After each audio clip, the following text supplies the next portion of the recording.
Hola, soy Rafa Monterde, del Departamento de Proyectos de Ingeniería de la Universidad Politécnica de Valencia, y en este vídeo te voy a hablar de uno de los componentes clave que, junto con el Product Backlog y el Sprint Backlog, completa lo que llamamos los artefactos de Scrum, los elementos, digamos, de información y comunicación claves en el desarrollo de la metodología, y es lo que llamamos el incremento.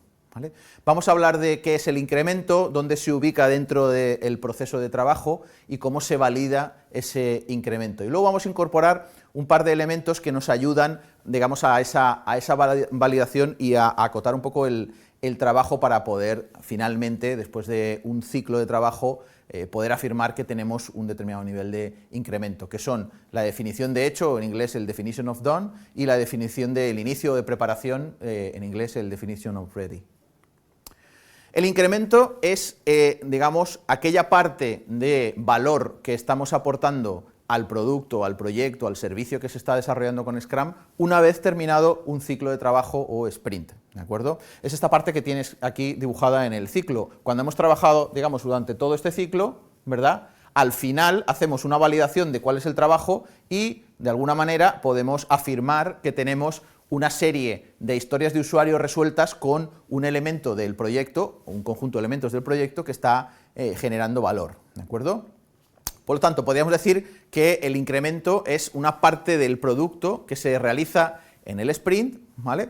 Muy importante, que está terminada, en ese sentido, digamos, es definitiva, ¿vale? O práctica, pues debería ser definitiva, aunque pueda sufrir a lo mejor modificaciones, pero las modificaciones en realidad deberían ser, digamos, incrementos de mayor valor, no cambios en sus características per se, ¿verdad?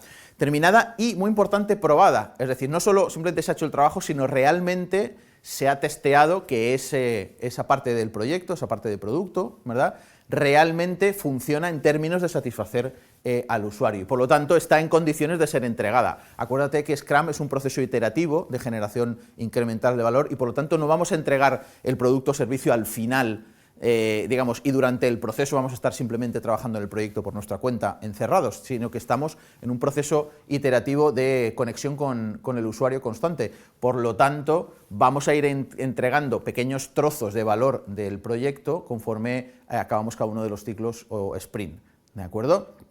Bien, dos claves con respecto al incremento. Por un lado, tengamos en cuenta que es un proceso productivo, es decir, constructivo, quería decir, que se apoya, digamos, en el trabajo anterior de los sprints previos de manera, acuérdate, incremental, ¿vale? Y en ese sentido también la otra clave es que es un proceso gradual, es un proceso de crecimiento continuo, es decir, el proyecto adquiere valor conforme avanza digamos, los diferentes ciclos de trabajo, ¿de acuerdo?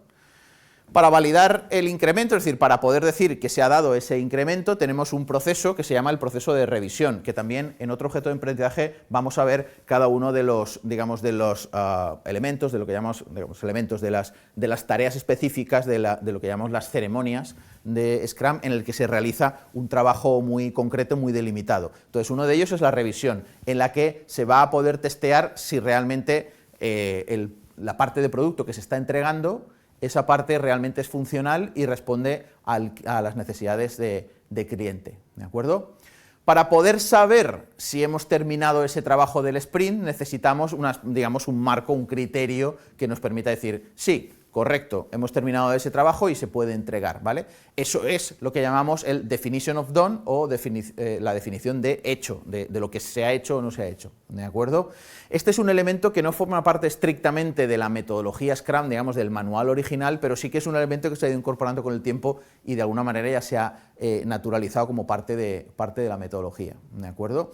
Entonces, podríamos definir el definition of done como la condición según la cual se da por terminado satisfactoriamente ese trabajo planificado, ¿de acuerdo? Por lo tanto, serán aquellos criterios que nos permitan decir que todas las tareas que estaban dentro de la planificación del sprint están desarrolladas, son tareas que nos permiten desarrollar, satisfacer, digamos, al cliente en sus historias, ¿vale?, las historias de usuario, ¿vale?, que ha sido probado, ¿vale?, y que el Product Owner tiene suficiente información para valorar si lo que se ha generado responde a sus expectativas iniciales, ¿de acuerdo? Son criterios transversales muy importantes, es decir, van a ser unos criterios que definamos con el Product Owner y y con el equipo de proyecto desde el inicio y que van a ser aquellos criterios que empleemos cada vez que terminamos un ciclo de trabajo, un sprint, para todos los ciclos y también para todas las historias de usuario, ¿de acuerdo? Entonces, el definition of done lo tienes, digamos, en esta parte de aquí como parte de los criterios en el proceso de revisión para poder decir que se ha generado incremento.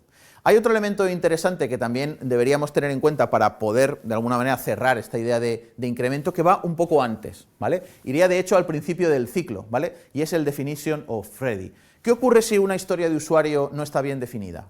¿Qué ocurre si no está bien estimada? Pues que a lo mejor el trabajo del sprint pues no acaba siendo satisfactorio. El problema no lo tenemos en el trabajo del equipo, sino en la definición previa. Por eso, este concepto es interesante incorporarlo, es el definition of ready. Es decir, ¿cuáles son las características que debe cumplir una historia de usuario para decir que está ready? Es decir, que está preparada para ser desarrollada por el equipo, ¿de acuerdo?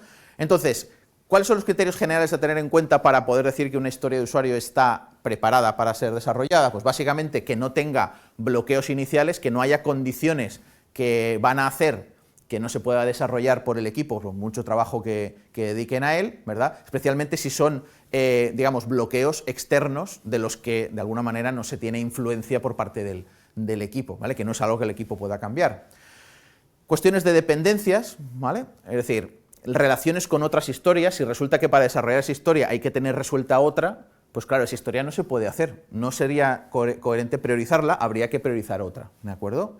Y luego que es una historia que tiene una estimación viable en el sentido de que cabe en un sprint. Si resulta que tienes una historia tremendamente compleja, ¿vale?, que en un ciclo de trabajo de 2 semanas, de 4 semanas, pues no se puede realizar, a lo mejor tienes un problema de definición de la historia, ¿de acuerdo? Al final, ¿qué utilidad tiene el definition of ready? Fundamentalmente, un sentido preventivo, es decir, que lo que vaya a hacer el equipo realmente se pueda desarrollar de manera eficiente, ¿de acuerdo? Es decir, pues que no se realicen incumplimientos de tiempos, de entregas, etcétera, ¿vale? Que no se haga un esfuerzo en vano, ¿vale? Y de alguna manera evitar la desmotivación del equipo, ¿vale? ¿Dónde va el definition of ready? Pues obviamente va, digamos, en esta zona de aquí, es decir, necesitamos tener estos criterios, ¿vale?, para poder decir que una historia de usuario pasa del Product Backlog al Sprint Backlog, ¿de acuerdo? Bien, y con esto terminamos la descripción del artefacto incremento dentro de los componentes principales de Scrum.